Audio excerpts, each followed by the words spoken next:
Assalamualaikum warahmatullahi wabarakatuh. Waalaikumsalam warahmatullahi wabarakatuh. Oke, bertemu lagi dengan saya di evaluasi atau review materi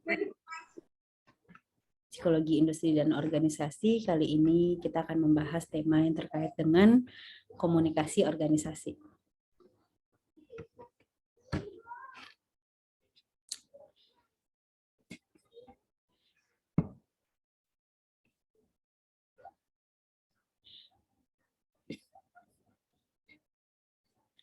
Untuk menjadi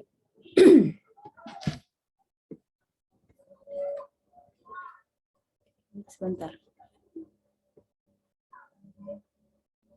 Untuk menjadi seorang karyawan, klien, konsultan, ataupun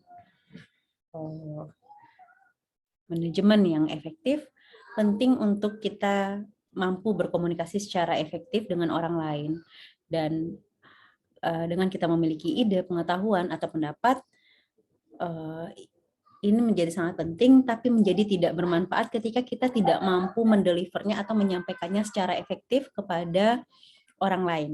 Jadi, organisasi merupakan poin penting yang kemudian bisa menentukan keberhasilan seseorang dalam peran apapun, apakah dia mau jadi seorang karyawan biasa, sebagai manajer, sebagai klien, ataupun sebagai konsultan.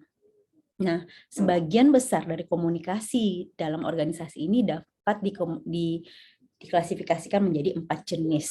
Yang pertama adalah upward communication, yang kedua adalah downward communication, yang ketiga adalah business communication, dan yang keempat adalah informal communication. Kita akan bahas satu persatu. Untuk sumber utamanya nanti kalian bisa lihat di Amot ya.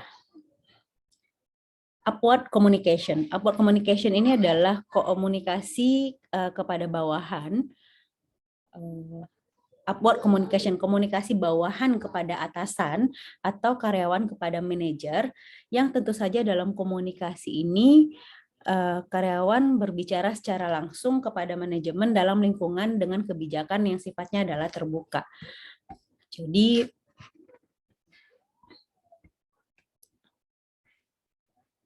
dalam komunikasi ini secara ideal diharapkan karyawan biasa atau yang berada di bawah atau bawahan itu bisa berkomunikasi secara langsung kepada manajemen, di mana dengan sistem yang sifatnya open door policy atau kebijakan yang sifatnya pintu terbuka. Jadi siapapun bisa menyampaikan langsung aspirasinya ke atas gitu ya. Dan faktanya kualitas dari upward communication ini sangat menjadi faktor yang sangat signifikan dalam menentukan employee job satisfaction atau kepuasan kerja dari karyawan. Ini menurut Mills, Patrick, dan King tahun 1996. Seperti halnya policy gitu ya. Bagaimanapun seringkali dalam prakteknya beberapa harapan untuk bisa berkomunikasi, upward communication dengan baik ini, si individu atau si karyawan ini harus bisa menyampaikan informasinya secara spesifik kepada manajernya ya. Ada orang tertentu. Jadi komunikasi langsung, upward communication ini bisa jadi tidak bekerja dikarenakan seringkali si bawahan itu merasa terancam ketika dia akan menyampaikan informasi, tapi informasi ini diprediksi tidak disukai oleh atasannya.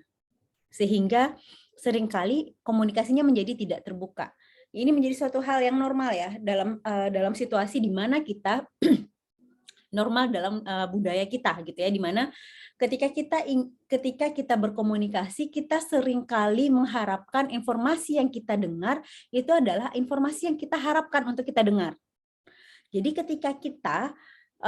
ketika kita ingin menyampaikan komunikasi, ketika kita ada berada di bawah, kita ingin menyampaikan sebuah informasi yang sifatnya tidak menguntungkan atau mengancam dari orang yang lawan bicara kita menjadi takut untuk menyampaikannya, takut dia tersinggung, takut komunikasi kita menjadi tidak bagus, takut hubungan kita menjadi rusak dan lain sebagainya. Atau sebaliknya, ketika kita di atas dan kita menerima informasi yang ternyata tidak menguntungkan diri kita atau sifatnya mengkritik atau saran yang ternyata justru menyalahkan diri kita gitu ya, kita mungkin juga bersikap seperti itu yang kemudian melakukan intimidasi terhadap orang yang menyampaikan informasi ketika posisinya di bawah kita atau subordinat gitu ya. Jadi upward communication ini menjadi penting ketika komunikasi antara atasan dan bawahan itu sifatnya terbuka. Bawahan bisa menyampaikan kritik, saran dengan tenang, tanpa merasa terancam, tanpa takut bahwa posisinya menjadi tidak aman gitu ya, atau kemudian dia diberikan ancaman untuk di surat peringatan lain sebagainya, atau menjadi tidak disenangi atau mempengaruhi penilaian kinerjanya. Itu menjadi satu hal yang bagus ketika dia bisa menyampaikan tanpa adanya perasaan-perasaan negatif seperti itu. Tapi kalau seandainya sebaliknya, berarti dia bukan open door policy gitu ya, tapi dia masih terbatas gitu ya untuk komunikasinya. Maka untuk meminimalisir perbedaan komunikasi antara gap ya, komunikasi antara top eksekutif dengan yang paling bawah, biasanya ada manajerial itu menggunakan serial communication. Dengan serial communication biasanya informasi ini menjadi relay dan disaring dulu di middle, di tengah gitu ya, sehingga ketika disampaikan sampai ke atas itu pesan tersampaikan tapi tidak menimbulkan situasi yang tidak menguntungkan bagi si karyawan itu sendiri.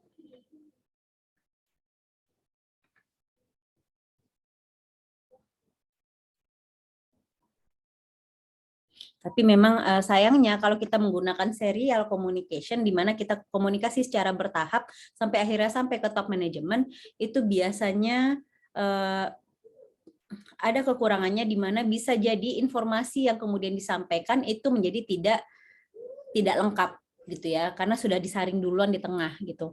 Tapi kalau kita bicara sebenarnya upward communication itu sebenarnya yang direct ya, yang dari bawah itu bisa menyampaikan langsung ke atas. Tapi kalau dia kemudian pakai yang serial, berarti dia menggunakan middle line-nya untuk komunikasi dari bawah sampai akhirnya ke atas gitu ya.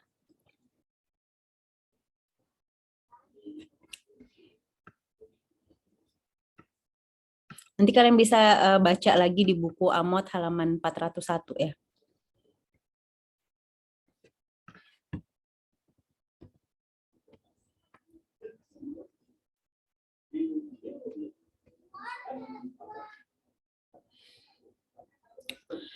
Nah,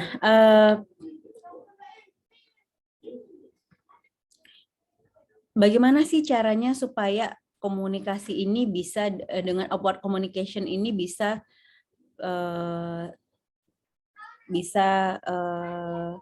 tetap terfasilitasi, namun efek negatif yang diharapkan dari komunikasi yang direct langsung bisa menimbulkan kondisi yang tidak diinginkan gitu ya. Bisa digunakan beberapa strategi. Yang pertama adalah melalui focus group and exit interviews, kemudian adalah suggestion box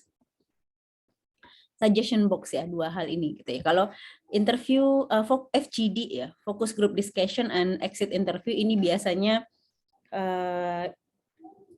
ide-ide yang ada, aspirasi yang ada di bawah gitu ya, di akar rumput itu bisa ditampung dalam suatu sesi diskusi, dan ini bisa disetting oleh konsultan dari luar gitu ya, di mana konsultan kemudian mengadakan focus group discussion untuk mengumpulkan opini-opini yang ada dan saran-saran yang ada di bawah, dan informasi ini kemudian disampaikan kepada manajemen dengan bahasanya si konsultan tentunya, Dan kalau konsultan yang menyampaikan tentunya biasanya lebih didengar ya oleh top manajemen gitu. Dan dalam proses ini juga si konsultan bisa saja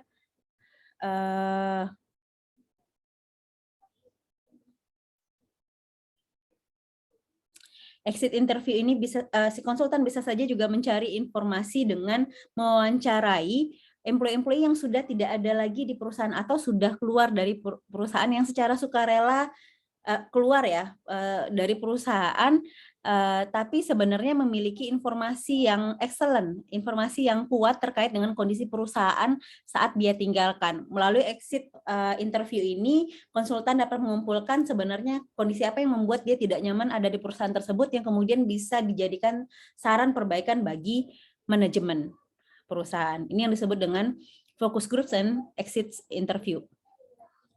Yang kedua adalah suggestion box. Kalau suggestion box ini berarti semacam kotak saran ya, tapi dengan model tidak dicantumkan nama dari orang yang memberikan sarannya tersebut. Ya, jadi di suggestion box ini atau complaint box ini di mana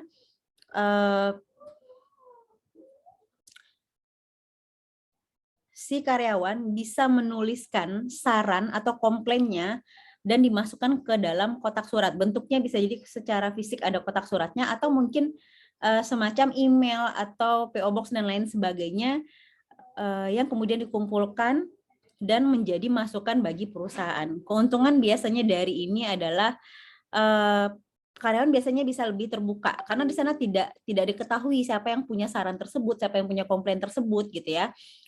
Dan si karyawan bisa mengungkapkan perasaannya yang sebenarnya dengan tanpa dikenali oleh manajemen perusahaan. Nah, ada terkait dengan komunikasi yang seperti ini, upward communication ini ada variabel psikologi di bidang psikologi industri organisasi yang saat ini sedang marak untuk diteliti, yaitu yang terkait dengan employee voice. Mungkin kalian kalau seandainya tertarik untuk meneliti di PIO, nantinya kalian bisa searching dari sekarang terkait dengan employee voice ini, variabel employee voice ini, di mana dalam variabel ini dipelajari tentang bagaimana karyawan kemudian memiliki keberanian untuk menyampaikan aspirasinya yang dianggap memang untuk kebaikan perusahaan gitu ya. Ini terkait dengan banyak sekali variabel. Ada yang meneliti dengan akuntabilitas atau accountability, kemudian ada yang menelitinya juga dengan meaning of word dan lain sebagainya gitu ya. Kalian bisa cari lagi variabel-variabel terkait yang memiliki keberharuan sehingga yang diteliti dalam variabel di setting PIO ini tidak itu saja ya, tidak hanya tentang kepuasan kerja, kemudian motivasi, yang sifatnya masih sangat umum dan sudah banyak banget gitu ya. Mungkin kalian bisa cari lagi yang lebih keren gitu ya, yang lebih baru gitu ya. Selanjutnya downward communication, komunikasi ke bawah. Ini adalah komunikasi antara atasan kepada bawahan atau manajemen kepada karyawan. Proses komunikasi ke bawah dalam organisasi ini telah berubah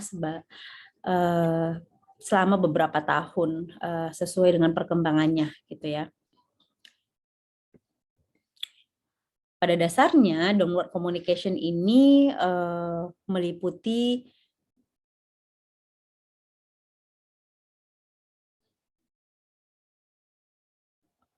banyak sekali model-model ya. Ada yang menyebutnya dengan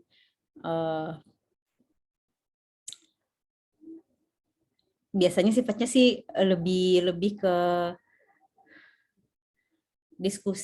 diskusi yang menyenangkan, bisa dengan Tribis atau Babies, Birthday, Ball Game Source dan lain sebagainya.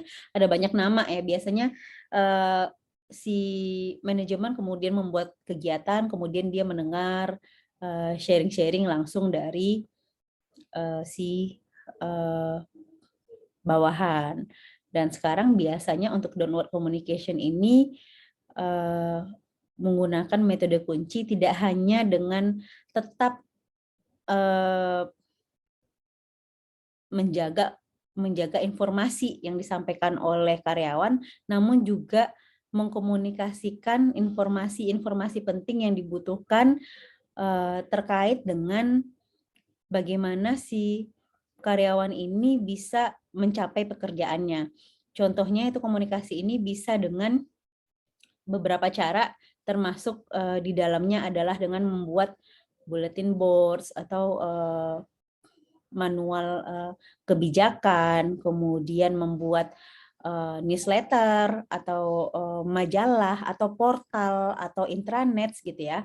Jadi biasanya perusahaan-perusahaan itu punya semacam intranet lokal atau mungkin semacam portal di mana informasi-informasi yang dibutuhkan oleh karyawan itu diinformasikan melalui portal tersebut. Atau ada beberapa perusahaan yang sifatnya multinasional, mereka kemudian membuat newspaper atau membuat majalah gitu ya, kemudian di kebijakan-kebijakan yang ada di pusat ketika dikomunikasikan ke cabang itu dibuat di majalah tersebut atau di buletin gitu ya, dan lain sebagainya. Untuk materi ini kalian harus banyak juga baca buku Amot ya. Nanti tolong diperjelas lagi antara newsletter, intranet, kemudian portal dan lain sebagainya. Type of organizational communication.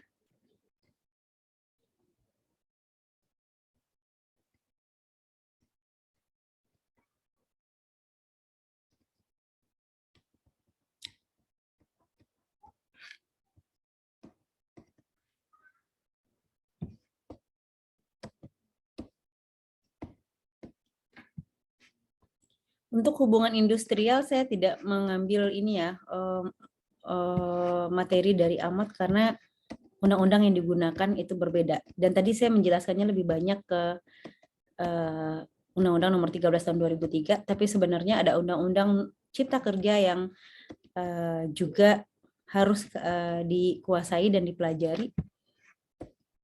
Karena itu yang sekarang menjadi panduan untuk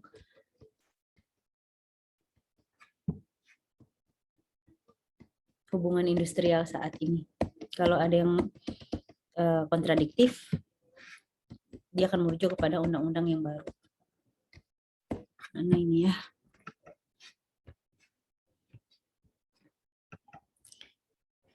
Nah, beberapa tipe organizational communication. Yang pertama adalah business communication dan yang kedua adalah informal communication. Kalau business communication ini adalah transmisi informasi terkait bisnis di antara karyawan, manajemen, dan pelanggan. Metode komunikasinya termasuk di dalamnya adalah memo, panggilan telepon, email, dan pesan suara. Jadi di business communication ini kita akan berkomunikasi secara formal karena ini terkait dengan bisnis atau pekerjaan. Biasanya tools yang digunakan kalau memo itu bentuknya ya tertulis gitu ya, dan semacam informasi yang di atasnya disampaikan memo ini dari siapa, ditujukan kepada siapa, topiknya apa, kalau memang ternyata ada waktu disampaikan dengan waktunya, kemudian isinya apa, isinya hanya poin-poin saja atau to the point saja, kemudian ditandatangani di bawah penanggung jawabnya atau yang pemberi memo ini gitu ya. Kalau telepon ya mungkin ya telepon panggilan bisnis ya disampaikan sesuai dengan SOP yang ada di perusahaan, dan email serta pesan suara atau voice note.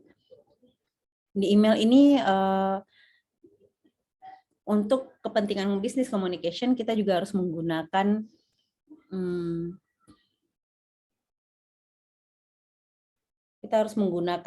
metode komunikasi yang juga sifatnya formal.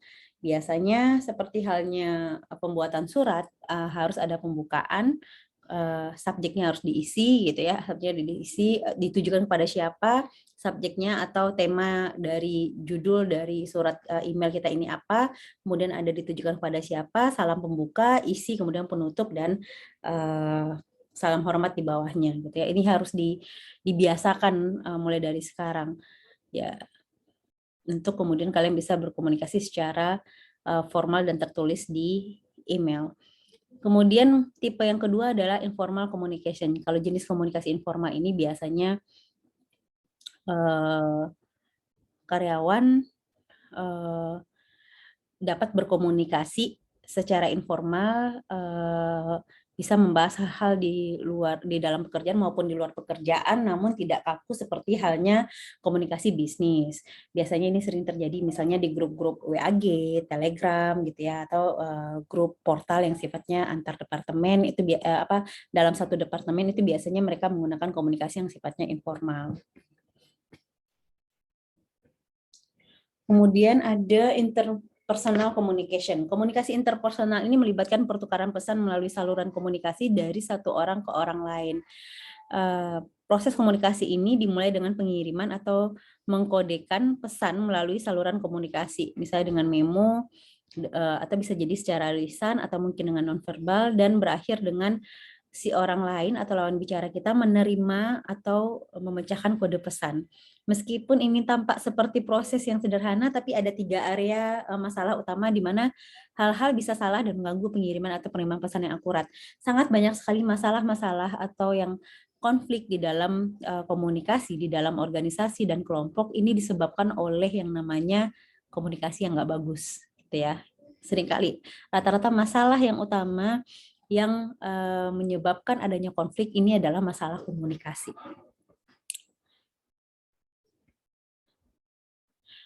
Seperti yang sudah dijelaskan tadi, ada 3 area yang bisa menjadi sumber masalah dalam komunikasi interpersonal. Yang pertama adalah pesan yang ditujukan versus pesan yang terkirim.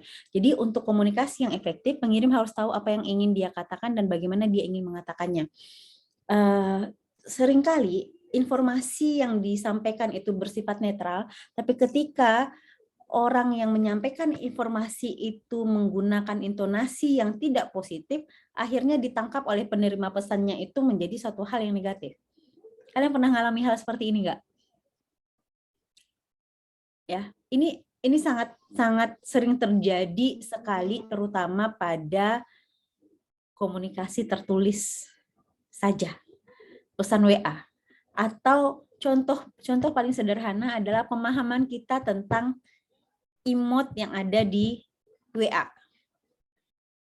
Saya sempat komunikasi kemarin dengan mantan dosen pembimbing saya gitu ya di S2 gitu. Saya lupa komunikasi tentang apa, tapi yang saya bilang saya menggunakan emot ketawa sambil nutup mulut. Ya, karena masih tahu gitu ya. Saya nggak tahu tuh kode. Kalau menurut saya itu ya ketawa tapi malu-malu gitu ya. Ketawa tapi malu-malu. Tapi si guru saya ini gitu ya, dosen saya ini berpikir, kenapa ketawanya begitu gitu. Jadi saya juga kaget ketika dia merespon gitu ya. Padahal kita bicaranya dalam biasa aja, tapi ketika saya mengeluarkan emot itu dia bertanya, kenapa kamu pakai emotnya begitu gitu kan. Ya nggak apa-apa Pak, memang langsung saya tanya karena kebetulan komunikasi saya dengan beliau juga alhamdulillah lancar gitu ya. Saya juga bertanya, memang Bapak memahami emot ini seperti apa gitu ya, saya bilang seperti itu. Mohon maaf kalau seandainya kurang berkenan ya Pak, kalau saya melihat saya biasa menggunakan emot ini untuk ketawa malu-malu atau lucu-lucuan, saya bilang seperti itu. Tapi kemudian beliau menjawab, kalau lucu-lucuan harusnya pakai emot yang ini, dia kasih emot WA yang kelihatan giginya, ya, ketawa yang kelihatan giginya, gitu ya, semua gitu ya. Jadi saya bilang, kalau ini saya ngelihatnya ketawa tulus Pak, gitu kan. Loh, kalau ketawa tulus, lucu-lucuan yang ini, kalau ketawa tulus, yang seperti ini, dia bilang gitu, yang hanya senyum saja, yang tidak kelihatan giginya, itu saya jadi bingung. Kalau ini ya, saya ngelihatnya sekedarnya aja sih Pak responnya gitu ya. Iya, saya ngerasa ketika kamu mengeluarkan emot ketawa dengan tutup mulut, memang ada yang bau ya gitu. Jadi saya ngerasa, oh ya seperti inilah pemahaman yang berbeda antara emot di WhatsApp. Kalau saya biasa dengan teman-teman, dan ini generasi juga menentukan gitu ya, dengan teman-teman saya rasanya tutup mulut itu ya ketawa malu-malu. Saya nggak tahu di generasi kalian seperti apa gitu ya, memahami ini gitu. Tapi ternyata di beliau gitu ya, yang saat ini ada di generasi Y itu ngerasa itu nggak bagus, imut itu nggak bagus gitu. Imut itu seperti tidak menghargai gitu ya. Meski sebenarnya dia juga nggak tersinggung gitu, cuman dia hanya mengkonfirmasi. Tapi saya jadi lebih berhati-hati untuk komunikasi ke depannya. Seperti itu. Kemudian yang kedua, area masalahnya adalah pesan yang terkirim versus pesan yang diterima. Meskipun seorang individu tahu apa yang akan ingin dia katakan dan mengatakannya persis seperti yang dia rencanakan, tapi banyak faktor yang mempengaruhi bagaimana kemudian pesan itu diterima. Contoh, misal salah ketik, kemudian salah penyampaian gitu ya, atau salah pemahaman terkait dengan kata yang disampaikan antara individu yang menyampaikan dengan individu yang menerima pesan dan lain sebagainya. Area masalah yang ketiga adalah pesan yang diterima versus pesan yang ditafsirkan. Karena meskipun tahu apa yang ingin dikatakan dan mengatakan seperti apa yang dia inginkan, dan meskipun orang lain menerima pesan yang dimaksud dengan benar, tapi maknanya dapat berubah tergantung pada cara penerimaan dan menafsirkan pesan tersebut. Karena bagaimana seorang menafsirkan sebuah pesan ini juga dipengaruhi oleh masa lalunya. Ada informasi, ada masa lalunya, belief-nya, kemudian kepribadian dan lain sebagainya. Banyak faktor gitu ya. Meski pada dasarnya informasi yang disampaikan itu sudah jelas, dan sebenarnya tidak ada maksud untuk menyinggung atau membuat hal yang tidak baik, tapi ketika ada informasi tentang ada pengalaman masa lalu yang tidak bagus terhadap satu kata, si individu yang menjadi lawan bicara bisa jadi berespon berlebihan atau menganggap satu hal yang menjadi negatif. Padahal sebenarnya informasi yang disampaikan itu netral. Itu bisa terjadi. Jadi 3 area ini, 3 masalah ini adalah kondisi-kondisi yang menyebabkan seseorang bisa mengalami yang namanya masalah komunikasi interpersonal. Lalu bagaimana caranya meningkatkan keterampilan komunikasi karyawan? Ya kita udah tahu si karyawan ini sudah di-hire, tapi ternyata dia punya kemampuan komunikasi yang terbatas. Bisa ditingkatkan nggak sih? Bisa ya, jawabannya adalah bisa melalui workshop pelatihan yang dilakukan oleh konsultan maupun oleh SDM yang kemudian memanggil pematerinya ke dalam. Atau bisa jadi kalau seandainya ada talent yang di perusahaan kemudian yang diakui memiliki kemampuan komunikasi yang bagus, dia bisa saja diminta untuk menjadi pembicara dalam in-house training untuk peningkatan komunikasi interpersonal pegawai atau karyawan. Ya, jadi bisa ditingkatkan dengan pelatihan. Tapi memang komunikasi ini adalah skill yang sebenarnya komunikasi yang bisa dilatih, tapi butuh konsistensi seperti halnya skill-skill lainnya. Jadi tidak cukup hanya ikut pelatihan komunikasi sekali 2 kali dalam sehari, 2 hari atau 1 minggu, kemudian kemampuan komunikasi menjadi meningkat, tidak cukup seperti itu. Tapi kemudian bagaimana konsistensi dari si individunya ini menerapkan prinsip-prinsip komunikasi efektif yang diajarkan dalam setting kelas kepada kegiatan sehari-harinya. Saya sendiri gitu ya merasakan pelatihan komunikasi, perbaikan komunikasi itu didapatkan selama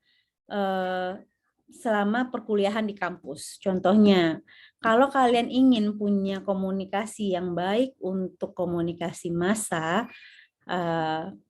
dan salah satunya itu adalah presentation skill, kalian seharusnya kalau dalam komunikasi kalian dalam presentasi itu harusnya tidak boleh dibaca, tapi kalian benar-benar harus pahami dan menyampaikan sesuai dengan yang kalian pahami.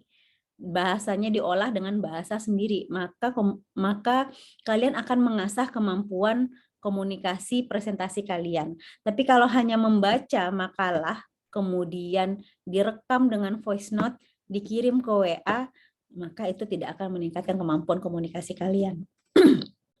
Saya ngerasa dulu saya zaman SMA itu adalah anak yang pemalu sekali untuk berbicara di depan kelas. Ternyata di zaman kuliah itu diharuskan untuk presentasi, dan presentasinya itu nggak boleh dibaca. Benar-benar catatannya ditinggalin, di depan kelas itu dipresentasikan. Otomatis kita harus menguasai bahan.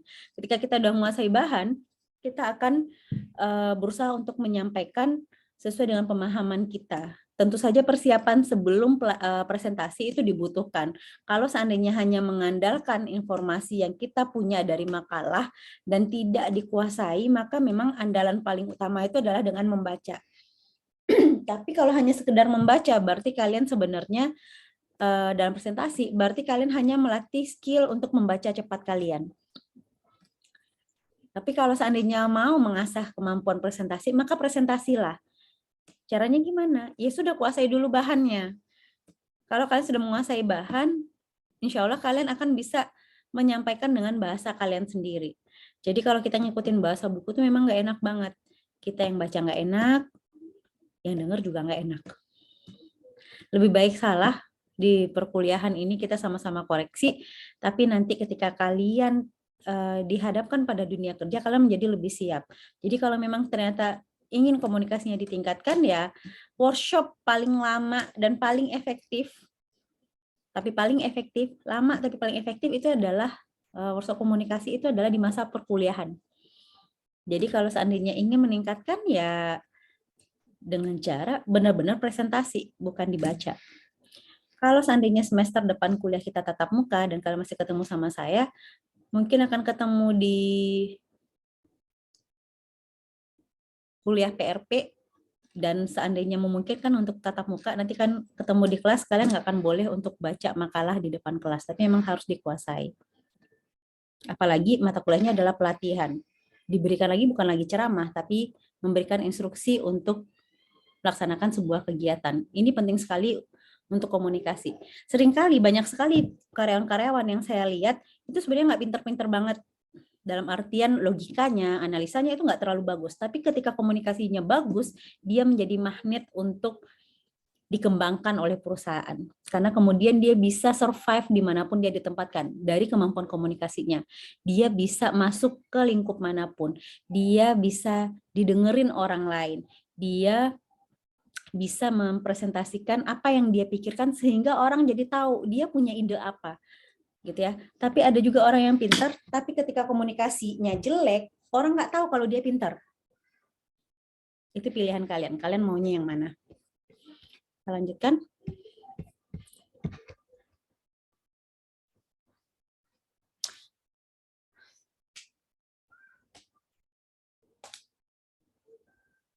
Keterampilan komunikasi tertulis ini dapat ditingkatkan dengan 2 jalur.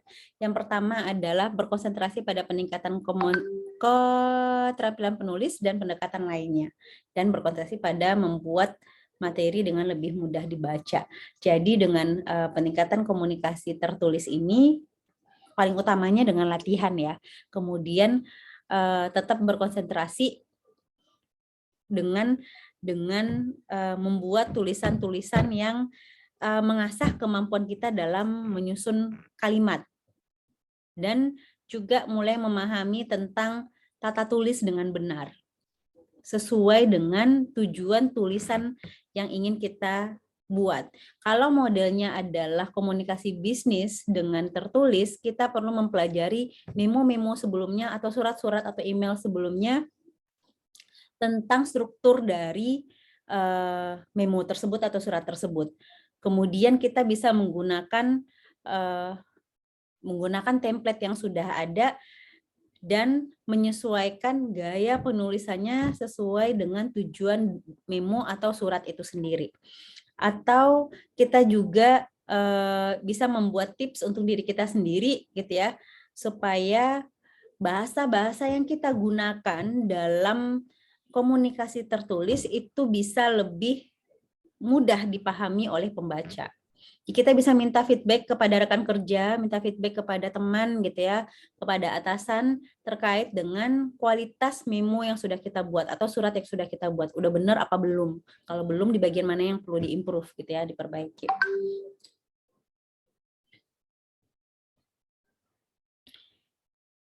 Nah, kita dengan ini bisa dilakukan dengan improving writing seperti tadi dengan banyaknya latihan dan readaptability atau komunikasi itu ketika kita mendapatkan feedback bahwa tulisan kita atau surat kita itu sulit untuk pahami, segera evaluasi dan cari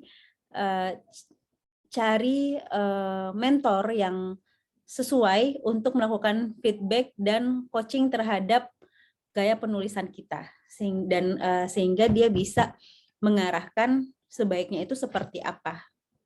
Ya, jangan takut untuk dikoreksi.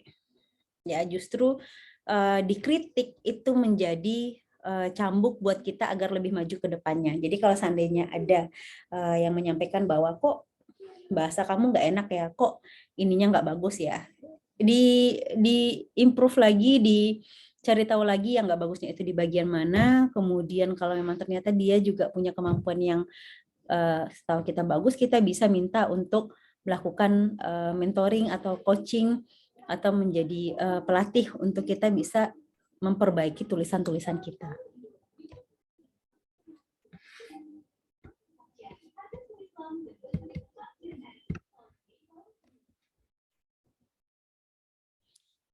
Oke, sudah. Sesingkat itu, tapi sebenarnya banyak sekali materinya yang ada di Amot. Ini sudah saya singkat-singkat. Kalian bisa lebih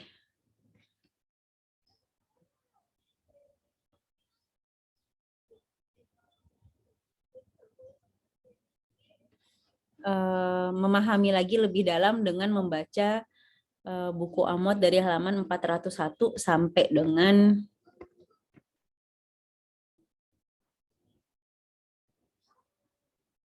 436. Sampai sejauh ini ada yang mau bertanya? Silahkan.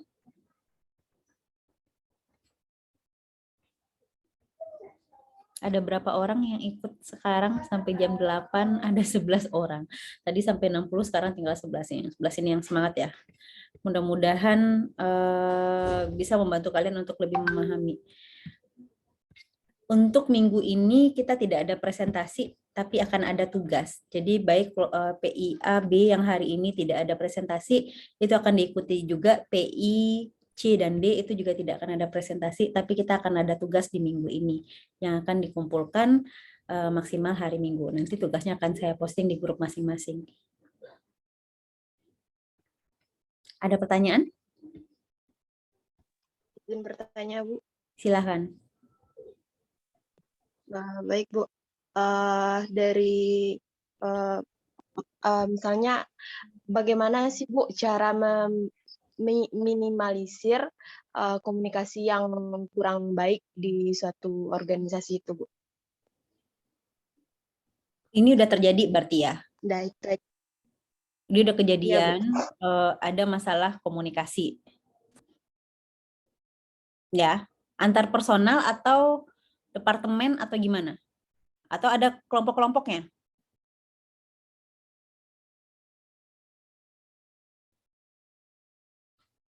Nisa. Iya, Bu.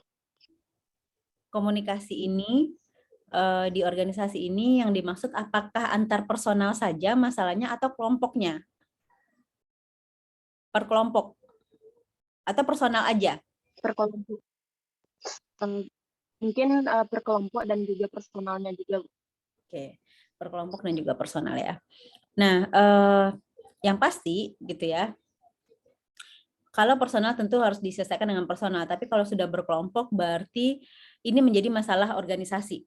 Ya, kalau hanya personal, penyelesaian bisa personal tanpa melibatkan organisasi. Tapi kalau sudah berkelompok dan kelompok itu komponen di organisasi atau sifatnya kelompok informal, misal nih dia beda departemen apa beda bagian, tapi mereka punya kecocokan dan membentuk kelompok-kelompok kecil yang sifatnya adalah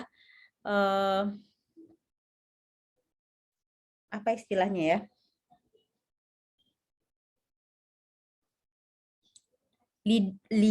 Lido kalau nggak saya lupa istilahnya, ada lido-lido gitu ya dalam kalau kita nyebutnya peer. Kalau peer itu kan ibaratnya kelompok-kelompok tidak di dalam organisasi, tapi kalau lido-lido ini dia ada di dalam organisasi. dan mereka terikat karena kesamaan tertentu, tapi menjadi tidak produktif bagi organisasi ketika mereka punya masalah dan tidak saling support untuk tujuan organisasi.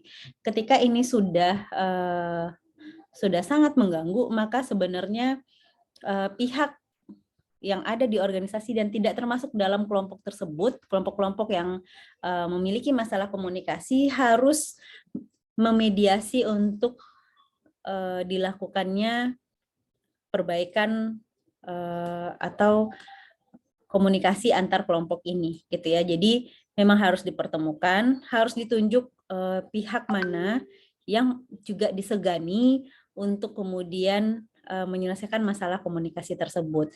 Dan memang kalau seandainya harus dibuat komitmen di awal gitu ya, bahwasanya memang ini akan diselesaikan. Yang sulitnya adalah yang bersikeras bahwa untuk penyelesaian ini hanya orang luar, tapi orang-orang yang ada di dalam kelompok ini tidak mau untuk menyatu. Nah, ini yang repot karena itu menjadi destruktif bagi keberlangsungan di organisasi tersebut. Kalau seandainya mereka semua masih bisa diajak untuk berpikiran terbuka, akan kerugian ketika mereka memiliki masalah komunikasi yang tidak terselesaikan, ini tidak menguntungkan untuk organisasi. Nah, ini yang menjadi sulit gitu ya. Makanya harus yang bisa menjadi mediator itu adalah orang yang dianggap atau yang disegani oleh semua anggota organisasi. Bisa jadi mulai dari yang turun tangan itu adalah apakah dewan penasihatnya atau pengurus intinya gitu ya, atau ketuanya dan lain sebagainya yang atau pembinanya gitu ya, yang kemudian secara bijaksana memediasi untuk membantu menyelesaikan masalah komunikasi. Pihak-pihak yang terlibat dalam masalah komunikasi tersebut juga harus dibuka dulu pikirannya akan adanya masalah yang kemudian bisa membuat mungkin masalahnya sederhana tapi membuat komunikasi tidak berfungsi dengan efektif. Mereka juga harus disadarkan gitu ya mindsetnya bahwasanya ini tidak menguntungkan buat organisasi. Dan hati-hati, kadang-kadang ada orang-orang yang dalam tanda kutip gitu ya, tidak menginginkan adanya perbaikan dengan hal ini atau justru menikmati adanya konflik. Nah, orang-orang yang sifatnya seperti ini yang harus diidentifikasi oleh organisasi. Ini sifatnya kan parasit sekali ya. Kalian sadar sih ada ketemu orang yang justru dia menikmati konflik gitu. Jadi dia ada di organisasi itu memang untuk ngacau. Pernah nggak ketemu di organisasi orang ini nggak jelas gitu, dia ada di organisasi kerjaan dikasih itu nggak beres, tapi hubungan interpersonal antar anggota organisasi itu dia acak-acak. Nah, ini yang harus diidentifikasi. Ini yang harusnya itu di treatment. Ya, kadang-kadang treatmentnya itu butuh satu orang, tapi karena dia mempengaruhi orang lain, akhirnya semuanya jadi di treatment. Tapi kalau ada satu orang ini yang sudah teridentifikasi, ini harus segera ditarik dan diluruskan, sehingga dia tidak mempengaruhi performa dari anggota yang lain, gitu ya. Jadi seperti itu ya nih, saya harus ada mediatornya dan diambil dari pihak-pihak yang disegani dari kedua kelompok yang bertikai gitu ya, atau yang memiliki masalah komunikasi, dan pastinya digugah dulu untuk yang mengalami masalah bahwa saling mengakui bahwa ini ada masalah dan harus diluruskan. Dikembalikan lagi bahwasannya yang namanya organisasi kita punya tujuan bersama, tujuannya bukan tujuan per kelompok karena itu bukan milik kelompok tertentu, tapi milik semua anggota yang ada di dalam organisasi. Kalau masih mau jadi anggota organisasi, maka harus menurut dengan visi, misi, dan nilai-nilai yang ada di organisasi tersebut. Tapi kalau tidak, silakan bikin organisasi sendiri, seperti itu. Ya. Jawab? Baik, Bu. Terima kasih. Sama-sama. Ada lagi yang mau bertanya?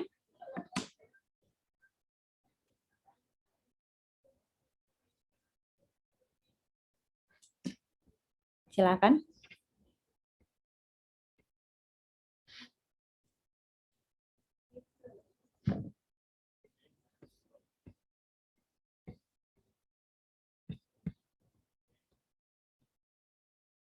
Atau apakah cukup? Cukup, Bu. Di sini yang ada di dalam list saya yang mengikuti hari ini ada Ariska Febrianti sama dengan Anissa Afrianti, satu tempat ini ya. Kemudian ada Iya Bu, karena Indonesia baterainya habis.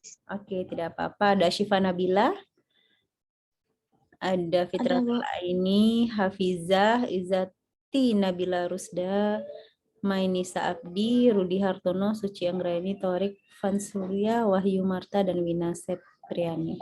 Terima kasih sudah mengikuti review pada malam ini. Silakan melanjutkan aktivitasnya. Ingat untuk kelengkapan dari materi ini kalian bisa buka lagi buku amotnya dan nanti setelah ini saya akan informasikan di grup terkait dengan tugasnya. Selamat melanjutkan aktivitasnya. Mohon maaf bila ada salah-salah kata. Wabillahi taufiq wal hidayah. Assalamualaikum warahmatullahi wabarakatuh. Waalaikumsalam warahmatullahi wabarakatuh. Terima kasih Bu. Terima kasih Bu.